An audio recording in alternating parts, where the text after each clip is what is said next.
जय गुरुदेव साथियों, आप सभी का स्वागत है हमारे YouTube चैनल जय गुरुदेव परमार्थी वचन पर। यहाँ हम आपके लिए लेकर आए हैं बाबा जय गुरुदेव जी महाराज द्वारा बताया गया यमलोक के दक्षिण द्वार तथा नरकों का वर्णन।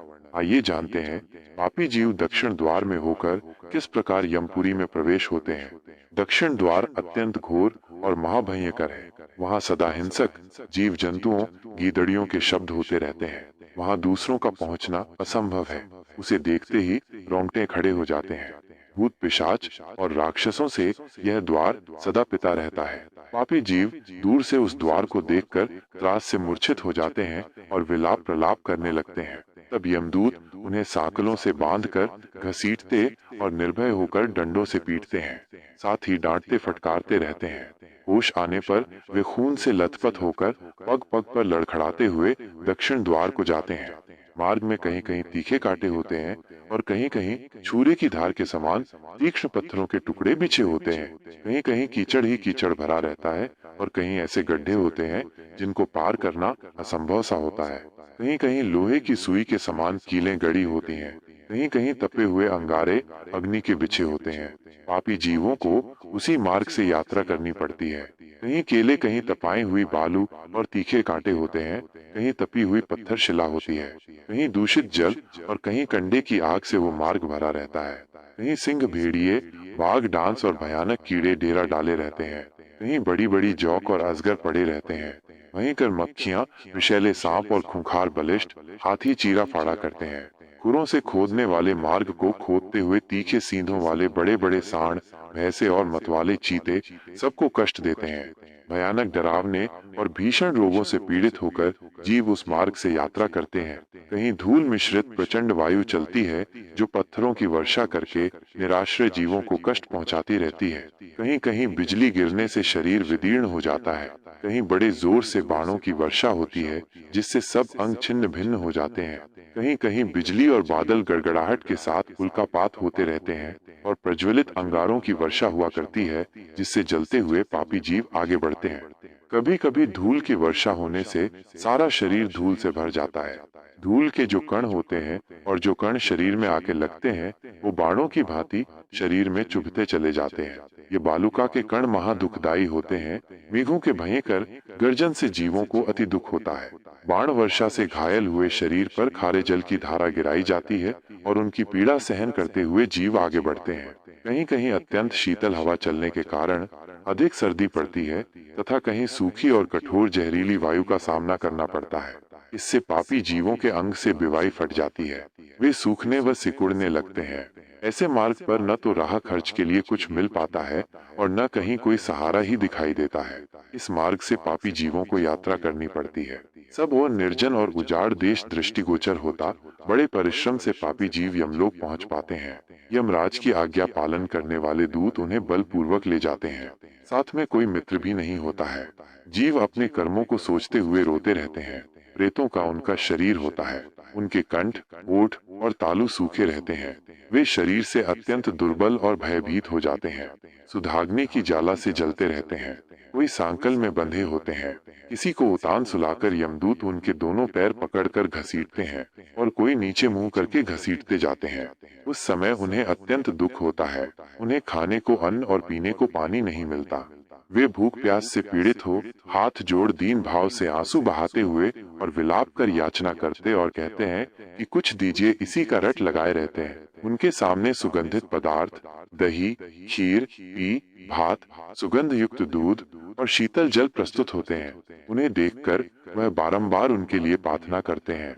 उस समय यमराज के दूत क्रोध से लाल आंखें करके उन्हें फटकारते हुए कठोर वाणी में कहते हैं, ऐ पापियों, तुमने समय पर संतों, ऋषि मुनियों, साधु और योगी जनों के उपदेश को क्यों नहीं सुना और उनकी वाणी की मनमानी अवहेलना की है और निंदा करने में और उन्हें दुख पहुंचाने में क्या क्या उपाय किए हैं। तुम पर नारियों के बिगाड़ने में, चोरी, मांस आदि व्यसनी वस्तुओं का सेवन करने में लगे रहे, अर्थात साधु संत का तनिक स्वागत नहीं किया और शास्त्रों और संतों की वाणियों का मनमानी अर्थ निकाल कर घटाते रहे। ऐ पापियों, होशियार, आवाज देते हुए उनकी ओर दौड़ पड़ते हैं। तुमको बहुत दफा मना किया। उस वक्त अपने मद में चूर थे, बल में चूर, धन में चूर, जाति में चूर, हुकूमत मद में चूर थे। होशियार। तलवार लेकर यमदूत उसकी ओर दौड़ते हैं। फिर कहते हैं, उसी का फल तुम्हारे सामने प्रकट हुआ है। तुम्हारा धन आग में नहीं जला था, जल में नहीं डूबा था, राजा ने नहीं छीना था, चोरों ने नहीं चुराया। तब भी तुमने साधु संतों और अतिथि की सेवा से अपना आत्म कल्याण क्यों नहीं किया? इसी धन की सेवा से तुम उन महात्माओं के पास जाते, जिनकी दया से आत्म कल्याण होता। इस वक्त तुम्हें कहाँ से कोई प्राप्त हो? तुम सुगंधित पदार्थों को पाने एवं खाने की इच्छा मत करो। यमदूत की बात सुनकर पापी जीव अन्न की अभिलाषा छोड़ देते हैं और भूख से चिल्लाते रहते हैं। सर्वदा यमदूत उन्हें भयानक अस्त्रों से पीड़ा देते रहते हैं। मुग्दर, लोहदंड, शक्ति तोमर, महेश, गदा फरसा और बाणों से उनकी पीठ पर प्रहार किया करते हैं और सामने की ओर से सिंह तथा बाघ आदि उन्हें काट खाते हैं। इस प्रकार के पापी जीव न तो भीतर प्रवेश कर पाते हैं और न बाहर ही निकल पाते हैं। अत्यंत दुखी होकर रुदन किया करते हैं। इस प्रकार भांति भांति की पीड़ा देकर यमदूत उन्हें भीतर प्रवेश कराते हैं और उस स्थान पर ले जाते हैं जहाँ सबका इंसाफ, न्याय होता है। न्याय करने वाले धर्मात्मा यमराज रहते हैं।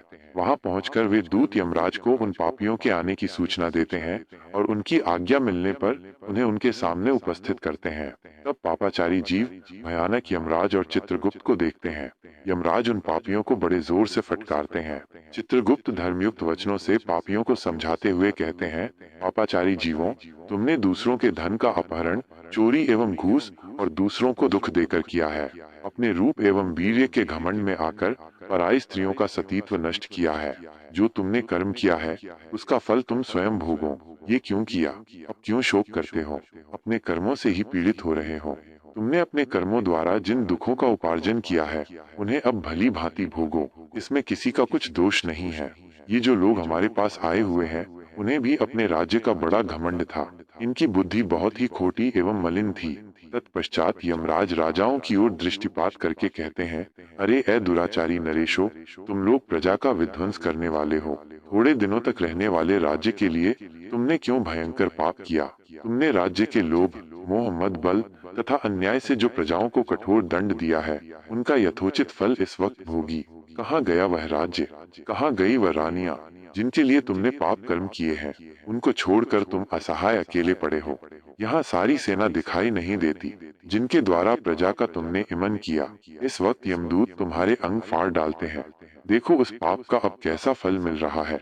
इस प्रकार यमराज के वचनों को सुनकर राजा लोग चुपचाप खड़े हैं। तब उनके पापों की शुद्धि के लिए यमराज अपने सेवकों को इस प्रकार आज्ञा देते हैं, वो चंड महाचंड, इन राजाओं को पकड़कर ले जाओ और क्रमशः नरक की अग्नि में तपाकर उनके पापों के दंड से इन्हें मुक्त करें। धर्मराज की आज्ञा पाकर यमदूत राजाओं के दोनों पैर पकड़कर वेग से घुमाते हुए उन्हें ऊपर फेंक देते हैं और फिर लौटकर उनके पापों की मात्रा के अनुसार उन्हें बड़ी बड़ी शिलाओं पर देर तक पटकते रहते हैं, मानो बज से किसी वृक्ष पर प्रहार करते हों। इससे पापी शरीर जर्जर हो जाता है। उनके प्रत्येक छिद्र से रक्त की धार बह निकलती है और वो हिलने डुलने से भी असमर्थ हो जाते हैं। शीतल वायु के स्पर्श होने पर उन्हें चेतना आनी प्रारंभ होती है। तब यमराज के दूत उन्हें पापों की शुद्धि के लिए नरक में डालते हैं। फिर पापियों के विषय में यमराज से निवेदन करते हैं कि आपकी आज्ञानुसार हम दूसरे पापी को भी ले आए हैं। ये सदा धर्म से विमुख पाप परायण रहा है, ये व्याध है। इसने महापातक और उत्पात सभी किए। यह अपवित्र मनुष्य सदा दूसरे जीवों की हिंसा में संलग्न रहा है। ये जो दुष्टात्मा खड़ा है, अगम्या स्त्रियों के साथ समागम करने वाला है। इसने दूसरे के धन का भी अपहरण किया है। यह कन्या बेचने वाला, झूठी गवाही देने वाला, कृतज्ञ तथा मित्रों को धोखा देने वाला है। इस दुरात्मा ने मदोन्मत्त होकर धर्म की निंदा की है। मृत्यु लोक में केवल पाप के ही आचरण किए हैं। मैंने आपकी आज्ञानुसार खड़ा कर दिया है। आपके सेवक हैं, अब क्या करें? आप आज्ञा दें। यमदूत उस पापी को यमराज के सामने सम्मुख करके वहां से दूसरे पापियों को पकड़ने के लिए रवाना हो जाते हैं। जब पापी पर लगाए हुए दोष की सिद्धि हो जाती है, तब यमराज अपने भयंकर सेवकों को उसे दंड देने का आदेश देते हैं। ऋषियों के द्वारा जो विधान लागू किया हुआ है, उसके अनुसार यमकिंकर दंड देना प्रारंभ करते हैं। त्रिशूल, बर्छा, भाला, मुग्दर तीरों से और भांति भांति की तलवार से उस पापी के शरीर को विदीर्ण कर डालते हैं। अगले वीडियो में हम जानेंगे कि कौन से पापों की सजा कौन से नरक में कितने समय तक भोगनी पड़ती है। जय गुरुदेव।